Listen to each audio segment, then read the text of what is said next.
that every day there are great events like this all over the place. But you chose to be here with us, and I'm so very honored. Thank you. In the US, you're either investing for good or you're investing for financial returns. In the Latin American context, at least if we follow the money, you'll have a capital firm investing next to an impact firm. These things seem to be coexisting more in the Brazilian context. And specifically, when we were a 30 or 40 people company, I think 7 years ago, maybe 8 years ago, I came here to the Valley for the first time.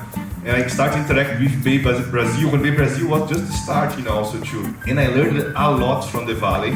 Moving today is like in 10 countries and have this connection make the difference to us to be closer to the Valley and learn more. So it's very good to get back.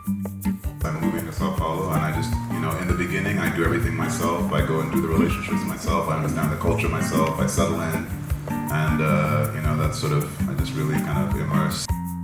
There was a poll in Norway recently that said, how worried are you about this technological disruption of jobs? And I forget the exact number, but the answer is basically not much. They say, yeah, my job might disappear, but I feel like the government's got my back. And, I'll be retrained and I'll... Which country was that again? In Norway, right? And so there they feel like they've got it under control. In the US, not so much. I mean, there isn't that feeling that you're going to be safe if your job gets blown away. So I think we're going to have to think as a society, what kind of safety net do we need? I started working in venture capital in 2008. I mean, the biggest difference I see from that time to today is that right now there is a generation of very talented entrepreneurs. Many of them were trained here in Silicon Valley. They decided to come back to Brazil. We had a lot of panels on innovation and on the creativity of the Brazilian population. Brazilians are early adopters. They are happy to try out new things. So happy to announce that last December I launched a new company called BayBrazil. Half of our investors are American, half of our investors are Brazilian.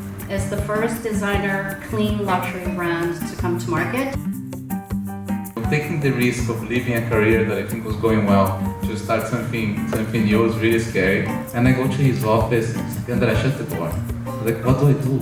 He said, you're gonna be fine, just go do it for sure. I was like, yeah, I'm gonna do it. And then I left the bank and started. And we're going well, $62 million raised, and then SoftBank approached us. It's like, okay guys, stop with this small thing. You guys will do something a lot bigger with us. And then we moved, and that's how we started the $5 billion fund. Thank you, our partners, our sponsors, our corporate members. Thank you. Obrigada. Obrigada.